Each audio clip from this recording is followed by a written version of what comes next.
What's this knob do?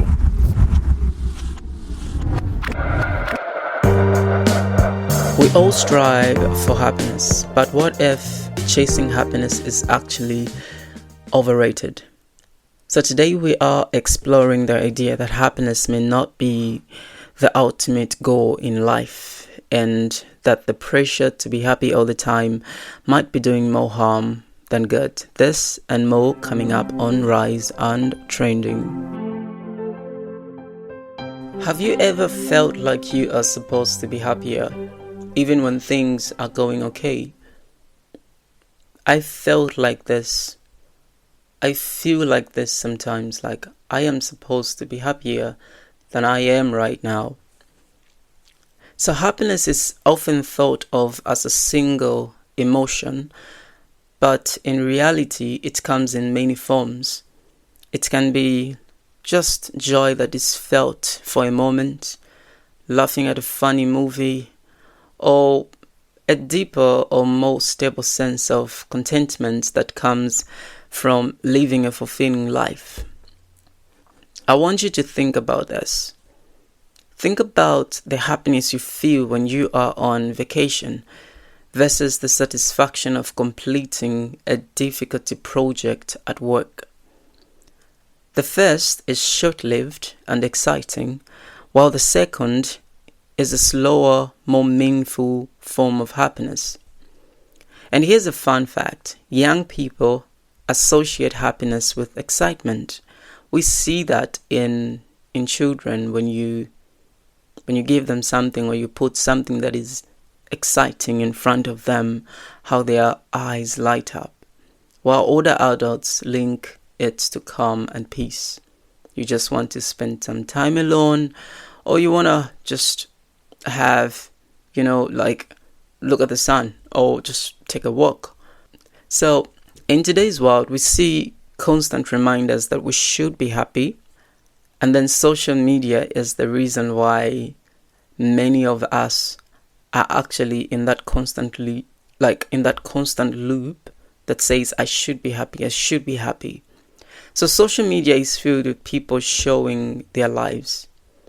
I remember when I was on Facebook, many times I posted something on social media. Like whenever somebody likes something that I posted, then I feel good about myself. And then when somebody does not like or comment, then I feel like, oh, something is wrong with me somewhere or on the picture. And then you can even go as far as deleting that post you had made because you feel like it wasn't enough for social media. And then when you are on social media, you have got that cultural obsession with happiness whereby whenever you notice other people are doing certain things and then you feel unhappy because you're not doing what you see they are doing. And I think we see that most of the times where you find these Instagram models or Facebook models that are posting their flashy lives maybe on social media. In a private jet, or maybe they're going somewhere, maybe chilling on a beach on a big boat, or maybe just a fancy house. And then you find that young people are looking for that kind of happiness, but in reality, that is not how things are. So here's why I feel like chasing happiness is actually a waste of time. So the problem with constantly chasing happiness is that it sets an unrealistic standard. So life is full of ups and downs, and it's natural to experience negative emotions. But when we view those feelings as failures, we end up stuck in a cycle of disappointment. Have you ever bought something that you thought would make you happy, only to realize that feeling didn't last? Like you bought it for the first time and you were so happy, but after some time, it became just like one of the things you've had before, and you just left it. It's like a shirt that you bought, you love it, looks new, it smells great. Then after some time, it becomes like any other shirt that you had. So the myth of constant positivity, where you just have to be like, positive all the time, that is actually toxic. It's a toxic idea that we should always be happy and never express negative emotions. But life is messy and negative, guys. Emotions are part of the human experience. It's unhealthy to suppress them and feel guilty for having them.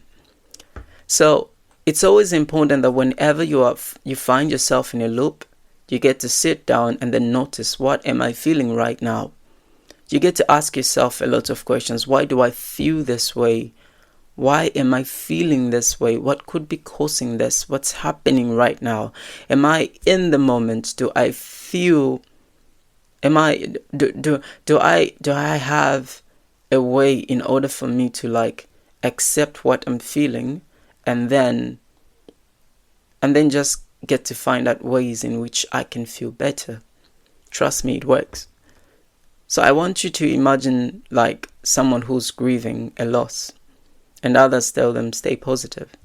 It can feel dismissive and invalidate their pain, right? Yeah, so you need to start practicing accepting your emotions as they are. It's okay not to be okay. That's why you need to speak to like somebody. So we often focus on happiness as the ultimate goal, but every emotion serves a purpose. Sadness helps us process loss. Anger can motivate us to make changes in our lives, and fear can keep us safe. By experiencing the full range of emotions, we grow as individuals. So I want you to think about a time when you were frustrated, but that frustration pushed you to find a solution. So in the end, you probably felt accomplished, even if the process wasn't happy. Here is a scientific insight. So people who experience a wider range of emotions tend to have better mental health overall.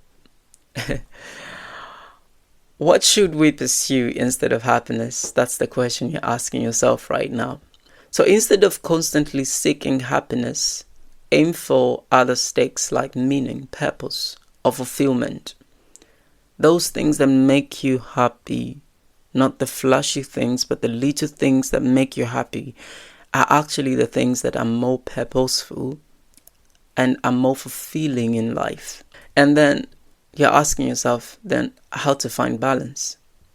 Happiness doesn't have to be an all or nothing pursuit. Instead of putting pressure on yourself to always be happy, you should try finding a balance between joy and other important emotions. So it's important that we don't get to put happiness as an expectation. It's also important to also recognize and realize that each time we put happiness hand in hand with material things, then that continues to have a toll on our lives. And I think we see that these days. We have an example, like you find young people are trying to find meaning through material things, which leads them into groups that they are not supposed to be into.